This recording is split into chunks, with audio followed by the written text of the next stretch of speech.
අද දවසේ කරපු හරිම සරල දෙයක් ගැන හිතමුකෝ.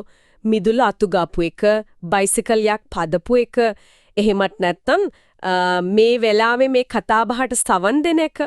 මේ හැම දෙයකටම පොදු දෙයක් ඕන වුණා. ඒ තමයි ශක්තිය. හැබැයි අපි කලාතුරකින් හිතන දෙයක් තමයි මේ හැම දෙයකටම පඬ දෙන ශක්තියේ මූලාරම්භය එකම තැනකින් වෙන්න පුරුවන් කියන එක. අද අපි කරන්න යන්නේ ඒ ගැන ගැඹුරු විමසුමක්. අපිට ලැබිලා තියෙන මූලාශ්‍ර ගුණව පාවිච්චි කරලා එදිනදා ජීවිතයේ ශක්තිය කියන සංකල්පයේ සැඟවුණු සම්බන්ධතා ටිකක් හාරා අවුස්සලා බලමු. ඔව් ඒක තමයි මේකේ තියෙන රසවත්ම කොටස. අපි සාමාන්‍යයෙන් ශක්තිය ගැන හිතන්නේ වෙන වෙනම කොටස් විදිහට. විදුලිය, තාපය, වාහන දුවන ශක්තිය. ඒත් මේ මූලාශ්‍රය තර්ක කරන්නේ ඒ හැමදේම වගේ එකම දැලන්ත එන්ජිනකින් පණ ගැවෙනවා කියලයි. ඒක පැහැදිලි කරන්න මූලාශ්‍රයේ තියෙන බොහොම සරල උදාහරණයකින් පටන් ගමු. කාර්යයක් කිරීමට ඇති හැකියාව කියන එකනේ ශක්තියේ සරලමාර්ථ දැක්වීම. ඒකේ තියෙනවා සිසුන් දෙන්නෙක් එකම ගලක් විසිකරන පරීක්ෂණයක් ගන්න. වැඩිපුර මහන්සි වෙලා වැඩි ශක්තියක් යොදවන කෙනා ගල දුරට විසිකරනවා. ඒක හරිම සරලයි. ඒත් ඒ ශක්තිය ආවේ කොහෙන්ද? ඒක ආවේ එයාලා කාලා ශරීරයේ ගබඩා කරගත්ත රසායනික ශක්තියෙන්. හරි. ඒක තමයි අපේ ඇඟ ඇතුලේ තියෙන ශක්තිය. එතකොට අපෙන් පිටත ලෝකයේ තියෙන ශක්ති ප්‍රභේද ගැන මූලාශ්‍රයේ තියෙන අර සරල පරීක්ෂණ ටික දිහා බැලුවම මුලින්ම පේන්නේ ඒවා එකිනෙකට කොච්චර වෙනස්ද කියලයි. එකක තියෙනවා විශාලන කාචයක් අල්ලලා හිරුවෙලි එකතු කරලා කඩදාසියක් පුච්චනවා. ඒ තාප ශක්තිය. තව එකක චුම්බකයක් පාවිච්චි කරලා වතුරේ තියෙන කඩදාසි බෝට්ටුවක් එහා මෙහා කරනවා. ඒ චුම්බක ශක්තිය. හරියටම ඊළඟට තියෙනවා කඩදාසියෙන් හදපු සුළං පෙත්තක් සුළඟට කැරකෙන එක. ඒ සුළං ශක්තිය. දැන් බැලුව බැලමට මේ තුනම තුන් ලෝකයක්. එකක් එන්නේ හිරුගෙන්, එකක් චුම්බක කෑල්ලකින්, අනික හුලකින්. හැබැයි මෙන්න මෙතන තමයි මේ මූලාශ්‍රය අපේ හිතන විදිහ වෙනස් කරන්නේ. මේ පරීක්ෂණ තුනෙන් දෙකකම ශක්තිය මූලාරම්භය එකම තැනක්. ඒ තමයි සූර්යයා. ඒක නම් ටිකක් හිතන්න ඕන දෙයක්. විශාලන කාච කතාවේදී සූර්යයා ඉන්නවා කියන එක පැහැදිලි. ඒත් සුළං පෙත්ත කැරකෙන එකට සූර්යයා සම්බන්ධ වෙන්නේ කොහොමද? මා හිතුවේ සුළඟ කියන්නේ වෙනම ස්වාධීන දෙයක් කියලා. නෑ ඒක තමයි මේකේ තියෙන අපූර්ව සම්බන්ධය. මූලාශ්‍රයේ ඒක පැහැදිලිව විස්තර කරනවා දැන් පෘථුවියේ වායුගෝලය එකම විදිහට රත් වෙන්නේ නෑ. සමහර තැන්වලට සූර්ය තාපය තදින් ලැබෙනකොට එතන වාතය රත් වෙලා සැහැල්ලු වෙලා ඉහළට යනවා. එතකොට ඒ ඇතිවෙන රික්තය පුරවන්න අවට තියෙන සිසිල් බර වාතය වේගෙන් ගලාගෙන එනවා. අණ්ඩේ වායු චලනය තමයි අපි සුළඟ කියලා හඳුන්වන්නේ. ඒ කියන්නේ සුළං පෙත්ත කරකවන ශක්තියේ මූලිකම එන්ජින් එක වෙන්නේ සතපොම් මිලියන ගාණක් ඈත තියෙන සූර්යයා.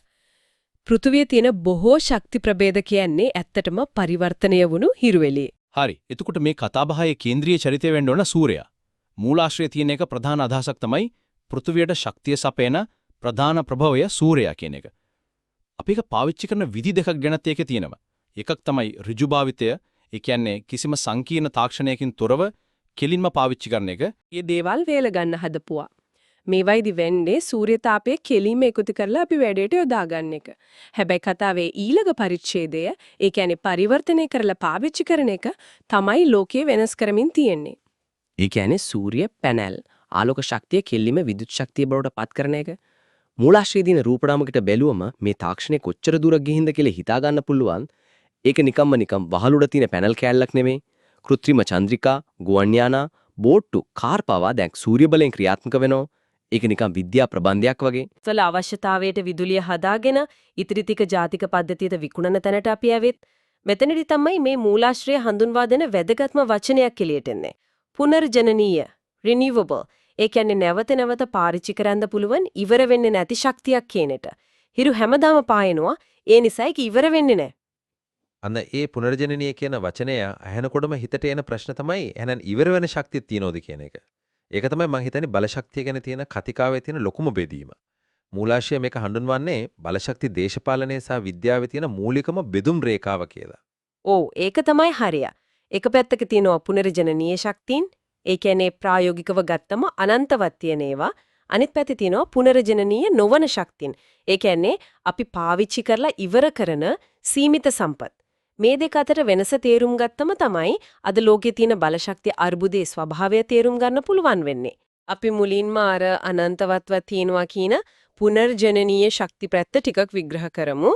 සූර්ය බලය ගැන අපි කතා කළා. ඒ ඇරෙන්න මූලාශ්‍රයේ විශේෂයෙන් සඳහන් වෙනවා ජීවස්කන්ධ, බයෝමාස් ගැන. ඒක ඇත්තටම නිකම් පැලෑටි බෝතල් කරන ලද හිරුවෙලිය වගේ දෙයක් නේද? ඒක හරිම අපූර්ව විග්‍රහයක්.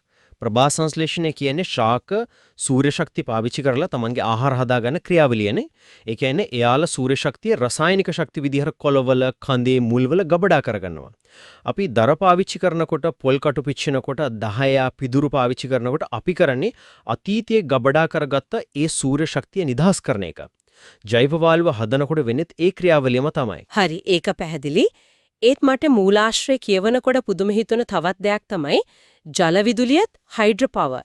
ඒකත් වක්‍රාකාරව සූර්ය බලය මත යැපෙනවා කියන එක අර සුළං කතාව වගේම ජල විදුලියට සූර්යයා සම්බන්ධ වෙන්නේ කොහමද? ඒකත් සුළං වගේම ජල චක්‍රය හරහා සිද්ධ වෙන දෙයක්. සූර්ය තාපය නිසා තමයි සාගර, ගංගා, වැව්වල තියෙන ජලය වාෂ්ප වෙලා ඉහළට ගිහින් වලාකුළු හැදෙන්නේ. ඊට පස්සේ ඒ වලාකුළු තමයි කඳුකර ප්‍රදේශවලට වර්ෂාව ගෙන්නේ. ඒ කියන්නේ ජලාශයකට වතුර එකතු වෙන්න මූලිකම හේතුව සූර්යයා. ඊට පස්සේ වෙන්නේ අපි දන්න ක්‍රියාවලියේ ඉහළ තියෙන ජලයේ ගබඩා වෙලා තියෙන විභව ශක්තිය පහළට ගලාගෙන එනකොට චාලක ශක්තිය බවට පත් වෙලා ටර්බයින් කරකවල විදුලිය හදනවා. මෙතන තියෙන විශේෂත්වය තමයි මූලාශ්‍රයේ තියෙන එක් සටහනකට අනුව මේ ශක්ති පරිවර්තනයේ කාර්යක්ෂමතාවය අතිශයින්ම ඉහළයි. සමහර වෙලාවට 90කට වඩා වැඩි. ඒ කියන්නේ නාස්තිය හරිම අඩුයි. ඒකයි ජල විදුලිය අනිත් පුනර්ජනනීය බලශක්තිය අතර මෙච්චර වටිනා සම්පතක් වෙන්නේ. ඒ කියන්නේ අපි පුනර්ජනනීය කියලා හඳුන්වන සුළං, ජීවස්කන්ධ, ජල විදුලිය කියන ප්‍රධාන ශක්ති ප්‍රභව තුනම එක විදිහකින් හරි තවත් විදිහකින් හරි සූර්යයාට සම්බන්ධයි. එහෙමනම් අපි දැන් කතාවේ අනිත් පැත්තට අර ඉවර වෙනවා කියන සම්පත් පැත්තට හැරෙමු. මූලාශ්‍රය මෙම හඳුන්වන්නේ ෆොසිල් ඉන්ධන කියලා. ඒකත් යම් විදිහකට පැරණි භූගත වුණු හිරු ඉලිය කියලා කියන්න පුරන්ද. නියම විග්‍රහය ෆොසිල් ඉන්ධන කියන්නේ ඇත්තටම ඒක තමයි. මීට වසර මිලියන 100 ගණනකට කලින් පොළවේ තිබුණු ශාක සහ ඒ ශාක මත යැපුණු සතුන් එයාලගේ ජීවිත කාලය තුල සූර්ය ශක්තිය ගබඩා කරගත්තා. එයාලා මැරුණට පස්සේ ඒ සිරුරු පොළවේ යට තැම්පත් වෙලා අධික පීඩනයට සහ තාපයට වසර මිලියන ගණක් තිස්සේ ලක් වුණා. අන්නේ ක්‍රියාවලියේ ප්‍රතිඵලයක් විදිහට තමයි ගල්අඟුරු, බොරතෙල්, ස්වභාවික වායුව වගේ ෆොසිල් ඉන්ධන නිර්මාණය වුනේ.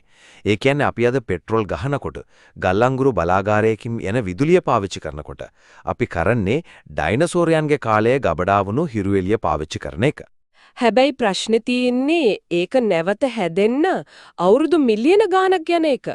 ඒ කියන්නේ අපි පාවිච්චි කරන වේගයට ඒක හැදෙන්නේ නැහැ. ඒකයි ඒවට පුනර්ජනනීය නොවන කියන්නේ. මූලාශ්‍රයේ තියෙනවා මේ සම්පත් ලෝකයේ බෙදිලා ගිහින් තියෙන විදිහ ගැනත්. සූර්ය බලය වගේ හැමෝටම පොදු දෙයක් නෙවෙයි. හරියටම මූලාශ්‍රයේ තියෙන දත්ත දිහා බැලුවම මේ ෆොසිල් ඉන්ධන සම්පත් රටවල් කිහිපයක් අතරේ කේන්ද්‍රගත වෙලා තියෙනවා. ගල්අඟුරු ගත්තොත් චීනය, ඇමරිකාව, ඉන්දියාව වගේ රටවල්. බොරතෙල් ගත්තොත් සෞදි අරාබිය, ඉරානය, ඉරාකය වගේ මැද පෙරදිග රටවල්. මේකෙන් විශාල භූදේශපාලනික බලයක් ඒ රටවල් වලට ලැබිලා තියෙනවා. ඒක තමයි සූර්ය බලය වගේ ප්‍රජාතන්ත්‍රවාදී බලශක්ති ප්‍රභවයකින් මේක වෙනස් වෙන ප්‍රධානම තැන. හරි. එතකොට එක පැක්පටින් අපිට තියෙනවා අනන්තවත් තියෙන හැමෝටම වගේ ලැබෙන පුනර්ජනනීය බලශක්තිය. අනෙක් පැත්තෙන් තියෙනවා සීමිත රටවල් කිහිපයක් අතේ තියෙන ඉවර වෙන ෆොසිල් ඉන්ධන. හැබැයි අපි තවමත් වැඩිපුරම යැපෙන්නේ දෙවෙනි එක මත. මේක තමයි මූලාශ්‍රයේ ශක්ති අර්බුදය කියලා හඳුන්වන තත්වයට පාර කපන්නේ නේද? ඒ කියන්නේ අපි අවශ්‍යතාව වැඩි වෙනවා. නමුත් අපේ ප්‍රධාන සැපයීම සීමා සහිතයි. ඔව් ඒක තමයි අර්බුදයේ හරය. ජනගහන වර්ධනය, තාක්ෂණික දියුණුව, අපේ ජීවන රටාවන් මේ හැමදේම නිසා බලශක්ති ඉල්ලුම දවසින් දවස අහස උසට යනවා. ඉතින් මේ අර්බුදයට විසඳුම් හොයනකොට මූලාශ්‍රයේ පැති දෙකක් ගැන කතා කරනවා. එකක් තමයි මහා පරිමාණයේ තාක්ෂණික සහ ප්‍රතිපත්තිමය වෙනස්කම්. අනික තමයි පුද්ගලික මට්ටමේ වගකීම. පුද්ගලික මට්ටමේ වගකීම ගැන මූලාශ්‍රයේ තියෙන යෝජනා ටික හරිම ප්‍රායෝගිකයි. අනවශ්‍ය ලයිට් ඔෆ් කරන එක, LED බල්බ් පාවිච්චි කරන එක, ෆ්‍රිජ් එක නිතර අරින එක අඩු කරන එක වගේ දේවල්, ඇඳුම් මදින කටාවත් එක තියෙනවා එක ඇඳුම ගානේ වෙනම මදිනවට වඩා ඇඳුම් ටිකක් එකතු කරලා එකපාර මදින එකෙන් විදුලිය ඉතිරි වෙනවා කියලා. මම මේක කියවනකොට හිතුණා එළියට යන්න කලින් විනාඩි 5න් කමිසේ මදින මගේ පුරුද්ද ඇත්තටම බලශක්ති නාස්තියක් නේද කියලා මූලාශ්‍රය මට පෞද්ගලිකවම කතා කරනම වගේ. ඒක අපේ ගොඩක් දෙනෙක්ට පොදු අත්දැකීමක්. හැබැයි මේ තැනදී වැදගත් ප්‍රශ්නයක් මතුවෙනවා. ඒක මූලාශ්‍රයේ කෙලින්ම අහන්නේ නැතත් ඒක කෙනෙක්ට තර්ක කරන්න පුළුවන්. මම මගේ ගෙදර LED බල්බ් එකක් දාගත්තට, කමිසෙ ටික එකපාර මැදගත්තට, මහා පරිමාණ කර්මාන්ත ශාලාවකින් එහෙම නැත්නම් බලාගාරයකින් වෙන නාස්ති එක්ක බලනකොට මේකෙන් ඇත්තටම වෙනසක් වෙනවද? මේ වගේ පුද්ගලික ක්‍රියාකාරකම් ගැන අවධානය යොමු කරන එක ඇත්තටම සිද්ධ වෙන්න ඕන දවන්ත පද්ධතිමේ වෙනස්කම් වලින් ජනතාවගේ අවධානය වෙනතකට යොමු කිරීමක්ද කියන එක. අන්න ඒක තමයි නීම ප්‍රශ්නය. මූලාශ්‍රයයකට පිළිතුරක් තියනවද? කෙලින්ම නෑ. නමුත් ඒකේ තියෙන දත්ත දිහා බැලුවම අපිට නිගමනයකට එන්න පුළුවන්. මූලාශ්‍රය අවධානය කරන්නේ මේක එකක් හෝ අනෙක ප්‍රශ්නයක් නෙවෙයි, දෙකම අවශ්‍යයි කියන තැන ඉඳන් බලන්න ඕනේ කියලයි.